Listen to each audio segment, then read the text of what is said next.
Hi, everybody. Meditating on chapter 3 and 4 of Genesis has always been a very spiritual experience.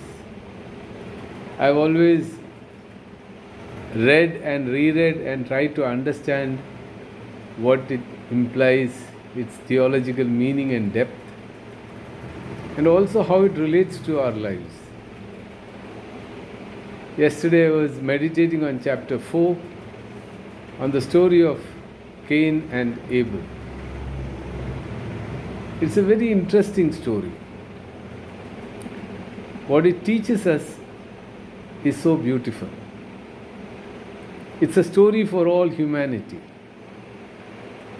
How both Cain and Abel presented their sacrifices to God, and how God accepted Abel's sacrifice and rejected Cain's sacrifice. And something happens over there. Cain is not very pleased with it, because of which God tells him, "Why are you cast down? Why are you discomfited? If you do good, will you not be accepted? If not, sin is crouching at the door." Cain was jealous that Abel's sacrifice was accepted. Cain was disturbed about it. He reached a point where he could not deal with it any longer. And then he did something beyond that. He called Abel into the field and killed him. When God asked him where Abel was, he asked God, "Am I my brother's keeper?" And God tells him, "Your brother's blood is crying out of the ground." What a beautiful story it is, telling us, teaching us what our attitudes should be. Cain's problem was very serious. He could not deal with his jealousy. He could not deal with the fact that he got rejected. He could not deal with the fact that somebody else was better than him. And based on that, he reacted. How do we understand this story? We have to relate this to what Jesus says. Then it makes sense to us. Jesus says, "That which is born of the flesh is flesh, and that which is born of the Spirit is spirit." There are two kinds of births that we can experience. One is the experience of the flesh, where we are born into this world from our mother's womb. And we remain in that state. We are ruled by our mind, because ultimately the environment stimulates our eyes, our ears, our nose, our skin, and our taste. All the 5 aspects of our physical existence that gives us understandings about our environment. All of these are attached to the brain through nerves, and the stimulus that comes from different levels affect our brain, and from there we respond or react accordingly. Ultimately, it so happens that we become slaves of our brain. We become slaves of our environment. So we continue in a physical existence, the existence of the flesh. Think about it.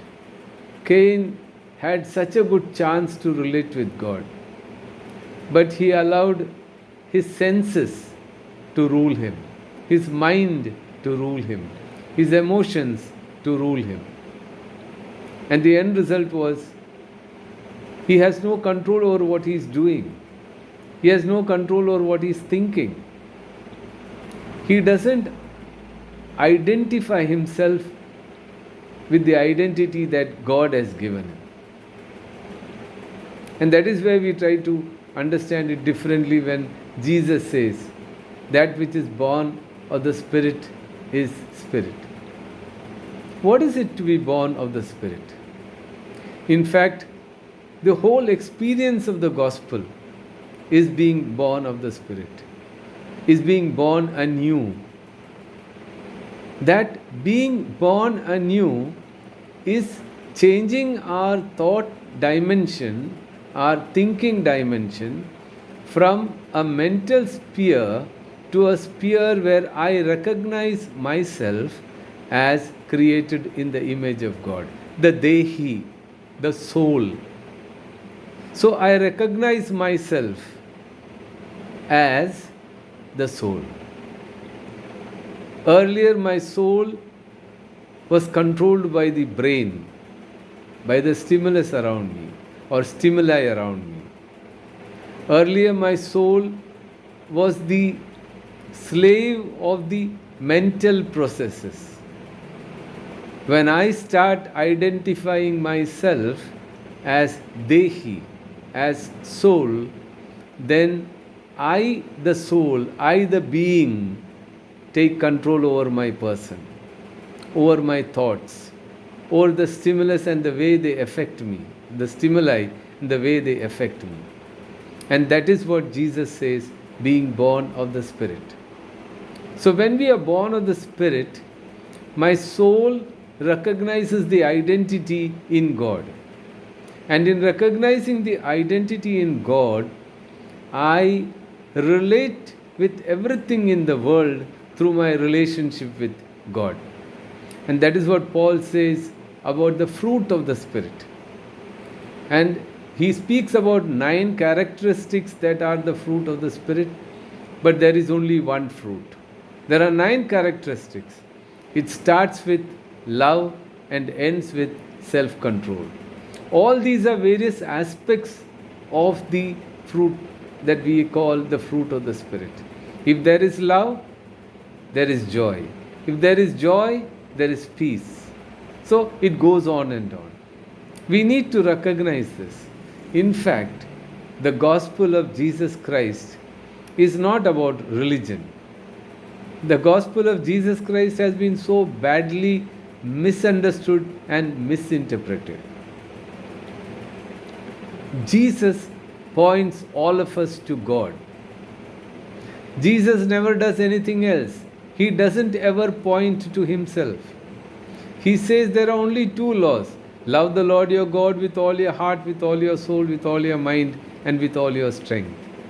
And love your neighbor as yourself. I say, even the ant is a neighbor. All of creation is our neighbor. So when Jesus says, love God and love your neighbor, he's saying, love God and love God's creation. These are the 2 basic experiences of faith in Jesus Christ. When Jesus says, believe me, believe in me, he's saying, I am speaking the truth to you. This belief in Jesus is not some propaganda of Western Christianity. It is not some propaganda of Christian nations. There are no Christian nations. I can assure you that. There's only one experience, and that experience is the love of God. Cain somehow missed the point. He did not recognize the Dehi, the soul that he was. He did not recognize the spiritual relationship with God that the Dehi has, the soul has, the Neshma has. He just couldn't recognize it. He acted on what his brain, on what his senses told him, what his emotions told him.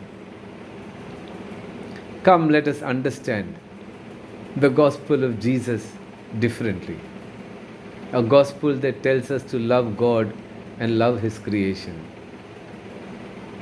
That is the message of the gospel. If only we could understand that. And in that, we should remember that Abel went with Cain into the field innocently. How innocent he would have been, not to recognize that his brother was going to kill him. The faith of Christ is the faith of innocence. It is about living innocently in a world that can think so many things with the mind. The brain can do so many things. But The experience of the soul in God is the eternal experience of God's presence with us. So even if Abel died, even if we die, we end up in the experience of God. There's nothing to fear about death. There's everything to fear about destroying the soul because we became slaves of the brain or the mind. I hope we are able to recognize this truth and reframe our life situations with the experience of being born in the Spirit. God bless you.